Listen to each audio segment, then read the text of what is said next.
Welcome to the People Leaders Podcast, the audio resource for managers and business leaders creating high-performing teams. Join leadership and team development experts Jen and Michelle Turkelson each week as they explore both subjects from every angle.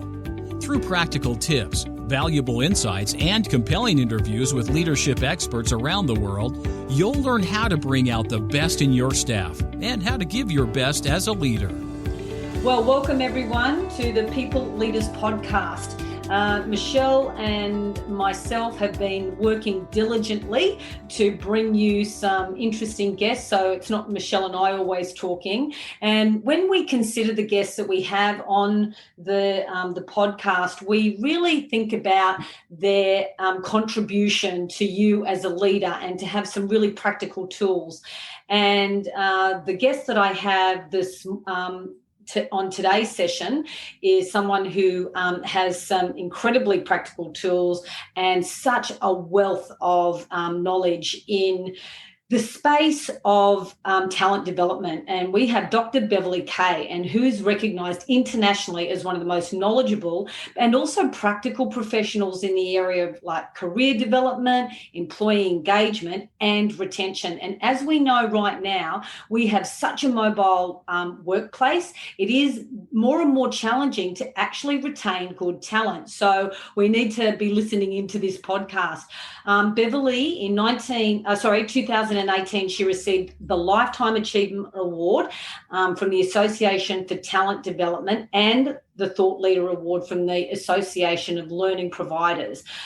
Beverly has a number of books which I've started to open up, and they have such a wealth of information. I love the titles. They include such as Love Them or Lose Them, Help Them Grow or Watch Them Go, Hello, Stay Interviews, Goodbye Talent Loss, and Up Is Not the Only Way. The 6th edition of her number one selling employee retention book in the world, I think has over 800,000 copies sold. So there is some really good information here. And despite what's happening right now, employees want and expect the same thing as they did ages ago, like meaningful work, supportive bosses, regular recognition, and that's why we have Beverly on the show so she can kind of tell us what we could be doing as leaders to actually retain that talent. So welcome, Beverly. Thank you. I can't believe I'm here in LA, you're there in Australia, and it feels like you're next door. I know, doesn't it? And what I love about this style, it's very egalitarian, like I'm not hampered because I have to, catch a plane or whatever, like you're in your office, I'm in my office and we're riffing, I think it's wonderful. So Beverly, I'm really looking forward to this conversation. And just before we started recording, you were saying that you have been to Australia. You were invited by the Australian Institute of Management several years ago for speaking, because that is what you do. So can you please just tell us a little bit about, why you think your book at the moment has sold over 800,000 copies? Like, what do you think is that need that people are trying?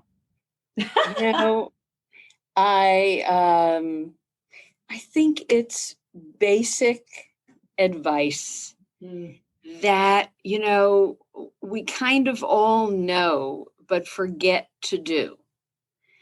Like I can remember early on back at the first edition, giving an early speech and a senior leader introducing me to 100 of his people and said, everything Beverly's about to tell you, you already know. And I thought I would die. Like, ugh, they already know. And he said, because your mother told you about it when she said, go out and play nice in the sandbox. And then I relaxed. And it's true. It's like there is a big gap between knowing and doing. And I am a big practical doing consultant and writer. And we were determined to give managers a wealth of ideas that they could do quickly and easily. And I think what gave us our impetus was the first edition came out in '99 when McKinsey had published The War for Talent. And in the book, they said people don't leave organizations, they do leave managers. Mm. And everybody was saying, yes, yes, yes. But nobody was saying, so what do busy, overwhelmed, overworked managers do? Mm. And that's what gave birth to Love 'Em or Lose 'Em. And we organized it according to the alphabet, A through Z, because we wanted a simple way for a manager to look at the table of contents and say, that's what I need. And it worked. And, we've changed it, 6 times, but it still seems to hold up. Yeah. And so I'm really interested in the latest one. You had a lot more emphasis on diversity and inclusion. And what do you think is, why do you think diversity and inclusion has really come to the forefront? Well, it's been trying to come to the forefront forever. Mm.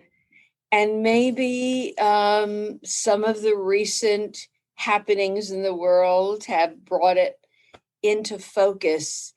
And I'm not a diversity inclusion consultant at all.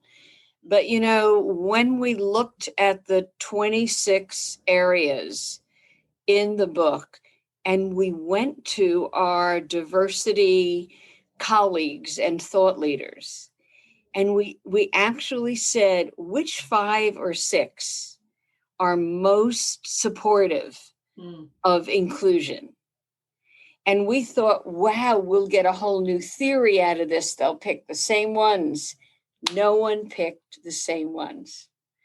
Everyone was insistent that these 5 or 6 were what gives you inclusivity, or these 5 or 6. And it showed us that the whole A through Z, if you look at it with inclusion glasses, are what a good manager does to show people, I see you, I know you, I appreciate you, I notice you. Mm. So we embedded inclusion throughout the latest edition, and it seems to be working. Yeah.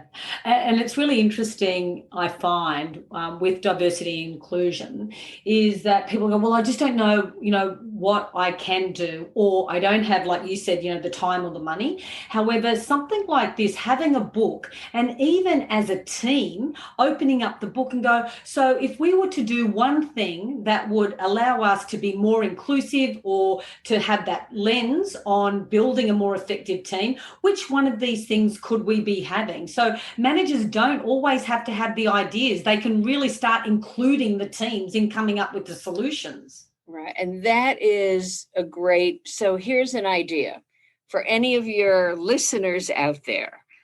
You don't even have to buy the book. And I shouldn't say, but get the table of contents and show the table of contents to each member of your team and say, which 2 or 3 of these do you wish I would do more? Mm.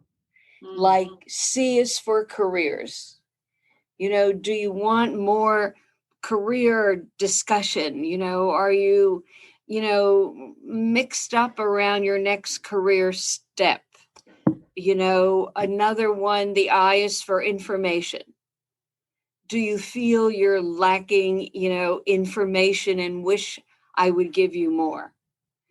So the chapters are pretty self-explanatory. And when we teach Love 'Em, because we do teach it around the world, we found you can never teach 26 ideas. Yeah. But we were able to group them into 3 clusters. So there are 6 or 7 that fit under development and growth. There are 6 or 7 that fit under relationships, and there are 6 or 7 that fit under culture. So when we teach it, we're able to teach it in those 3 kind of clusters, and it works. And I think the clusters, for the most part, have stayed the same. And we're able to let managers decide where they need to do their work. And we start our training by saying to managers, ask your people what they want more of. Yeah, beautiful. Because we know that inclusion is very individualized. So is engagement. And so is retention. So I need to know what matters most to you.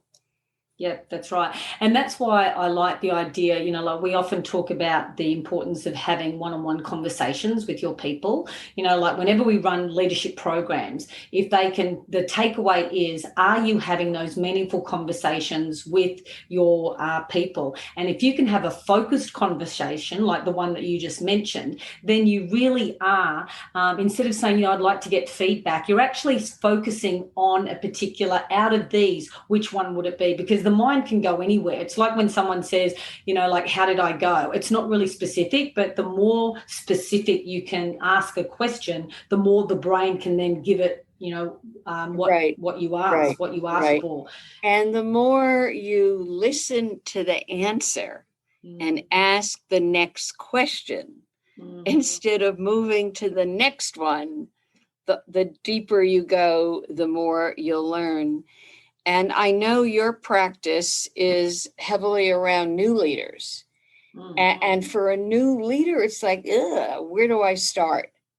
And the A to Z's, a lot of our clients use that template and the whole way we train it to deliver to new leaders an approach, because it's all those basics. And new leaders can choose where they're weakest and say, yep, let me read that chapter. Yeah. Because, leadership is an ongoing process, isn't it? Like there is never just you've arrived. There's always something new. And I think that's what creates a really effective leader, is that growth, like I'm curious to know more. And what I'm actually curious about is the L word. When you talk about the L word begets engagement and also retention, and I'm really interested in the links. And I remember several years ago, we were running a program for a large institution. It was a banking institution, one of the big 4. And we were actually talking about love. And we were talking about, with teams, is there this sense of a real camaraderie? And then someone said, well, no, it's a team. How can I kind of like love them like a family? And they just... it was just really foreign to them to think about that, because my goals are going to be different to theirs. So how can I then support them? And I just thought it was just really interesting, that mindset. And I think there has been a bit more of a shift to that. So could you speak to that, Beverly? Sure. When we first published the first edition 20 years ago, we insisted that the title be Love 'em or Lose 'em.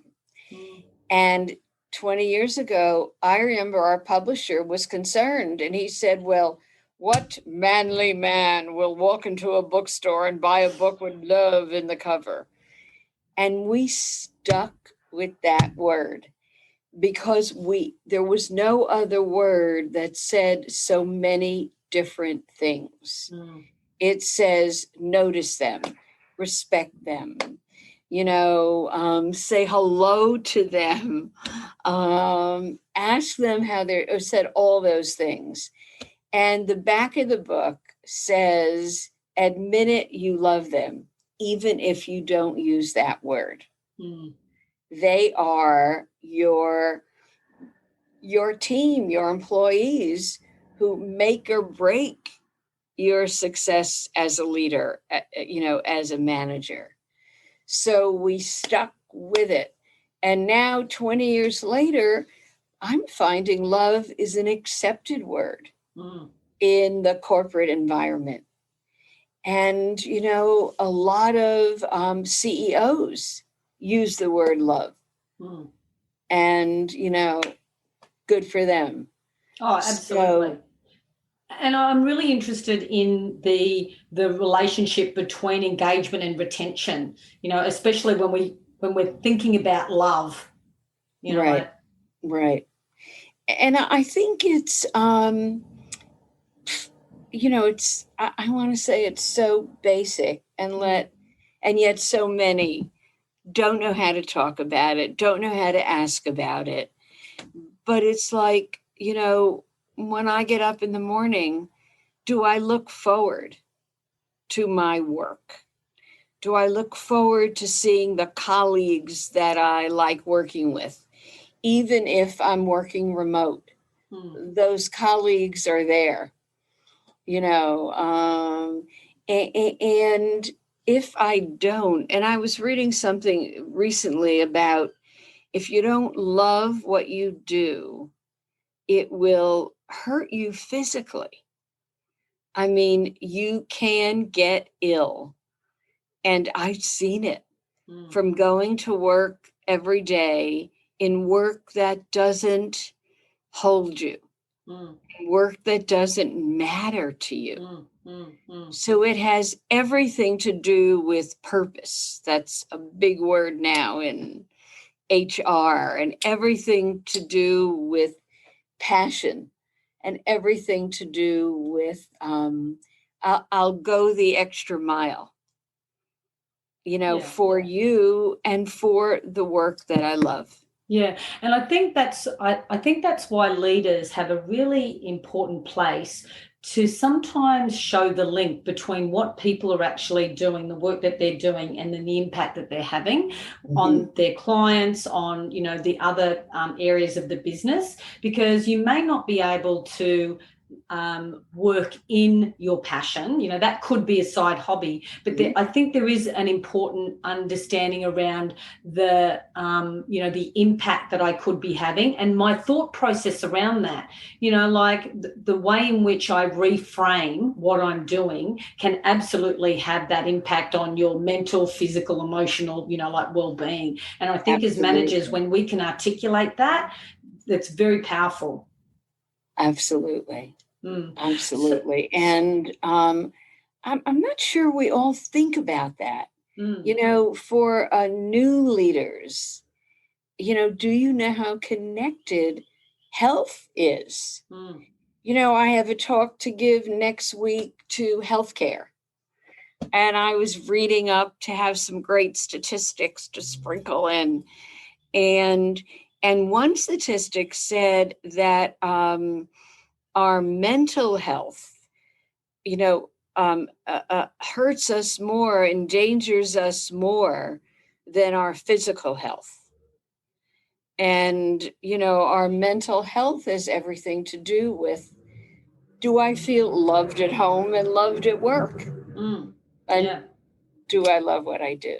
That's right. And then if I don't love what I do, what could I be doing in order to like it a little bit more? You know what I mean? Like, instead of being a victim to it, like, what could I then start to impact? What could I actually control in my environment and in the way in which I think about things?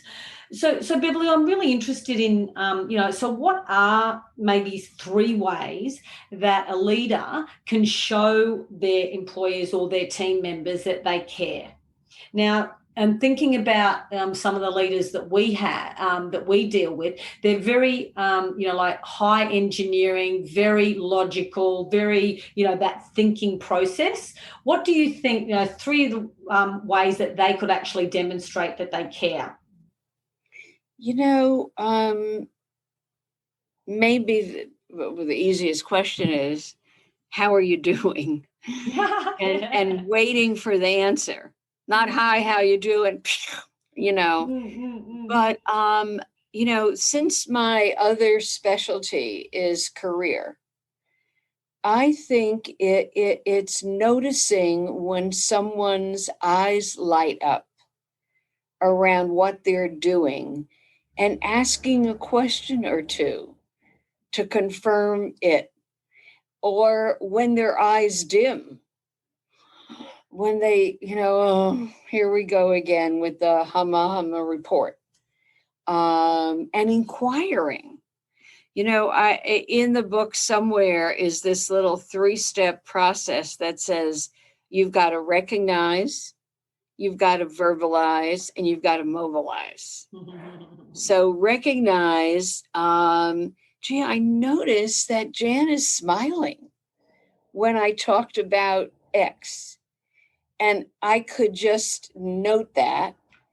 But if I go a step further, hey, Jan, when I was talking about that new area that the company's moving in, I think I saw your eyes light up. Am I right? Right there, you feel noticed, you feel recognized. So it's recognize, verbalize, and then, Jan, there's a committee gathering to talk about that new area. I bet you I could get you to be part of that. Does that feel good? See, it's just, I get you, I know you, and now I want to help you do more of that. So recognize, verbalize, mobilize. Love that. I've written that down. Thank you.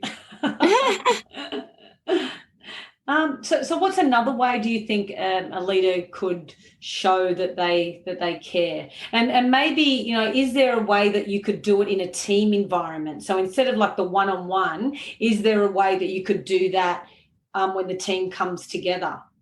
Sure. I would love here's the simplest thing. Mm-hmm. A leader could say to a team, I want to know what you all want to do more of, what you all want to do less of, and what you all want to continue doing. Mm. And imagine if 5 of us heard more of, less of, continue. I'll bet there would be some interesting exchanges that could go on. Whoa, you want to do more of that? I hate doing that. Maybe we can do some trade. So maybe that's a simple question. The question, I think, and in the book we talk about it, and in my book on stay interviews, the question we ask too late is, what can I do to keep you? And, isn't it a shame that we ask, what can I do to keep you at exit interviews? And that's where the whole idea of stay interviews. The question may be even more so is, why do you stay? You employees now have choices. What keeps you here? I really want to know. And when I suggest to managers that they ask, what keeps you and what do you want more of? And they say, well, when I ask that question, everybody's going to say more money or that promotion. And then I'm in more trouble. And I say, no, what you have to say is the truth. I can't deliver on that right now. But boy, do I want to know what else matters. Because you're critical to my team and I don't want to lose you. So it's like, I want to say it's not rocket science, and I happen to be married to a real rocket scientist. So he says I have to say it's not brain surgery or something else. But yeah. And so what I'm hearing is the importance of having the conversations that count. and, you were just saying the career conversations, and I notice you conversations, because obviously they're the ways that we kind of demonstrate. What are some of the ways that we may need to consider the different styles that people have? Can you talk to that a little bit? Styles. Say more about. So personality style. So I might have a conversation with someone who is quite perhaps has more introversion in their profile. So they may not be open to sharing as quickly as someone with extroversion in their profile. Right. Just some of those things that we might need to consider when we're having those caring conversations. Right. Again, it's a matter of noticing. Yeah. It's a matter of noticing. And if one question doesn't work, maybe ask it in a different way at a different time. Maybe give the introvert the chance to say to you, here's what I'd like to talk about. When we first wrote Love 'Em or Lose 'Em, managers said, hey, is it all on our shoulders? Is it all on us? And we both said, wow, no. And we wrote Love It, Don't Leave It. 26 ways to get what you want at work. And it was written to the employee because I think engagement is a shared responsibility. It's my job as a leader to ask, and it's your job as an individual to tell me what you need. So that's how it works best. Yeah. And maybe as we move more into horizontal relationships, that will happen quicker and easier. Well, I certainly see that in a lot of startup companies where everyone has this sense of self-leadership. If you are the best person for that job that's in front of you, you actually do it. There isn't that, authorized leadership roles. It's very, more egalitarian, and everything is a little bit more synchronized. So, Beverly, if we have people at the moment who are listening to us, they're focused on getting the job done, there's a lot of pressure in this environment at the moment to just churn out a lot of the work. What are some things that you think, if I was to do one or two things that would create the biggest impact for my team, to show them that they care? What would you say from your experience right now?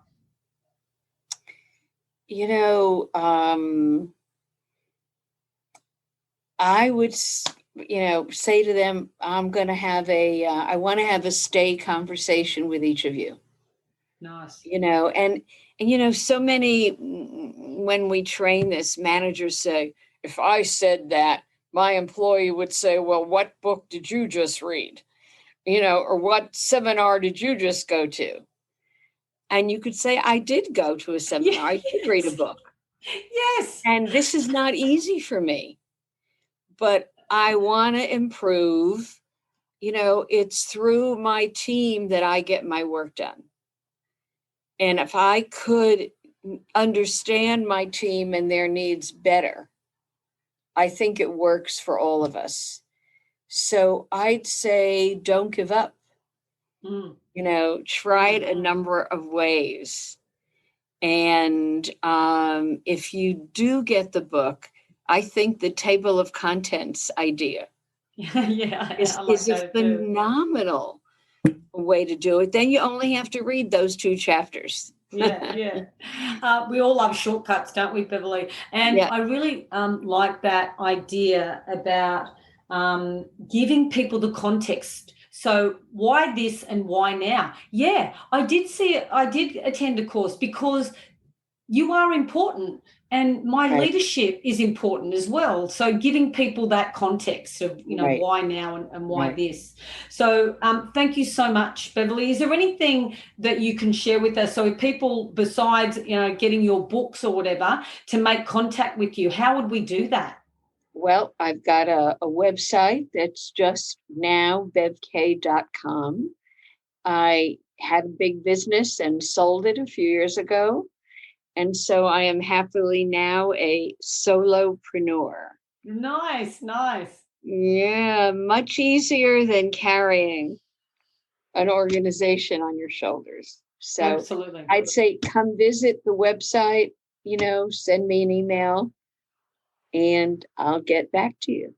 Definitely. And are you on LinkedIn at all, Bev? I am, absolutely. I am not a frequent LinkedIn visitor.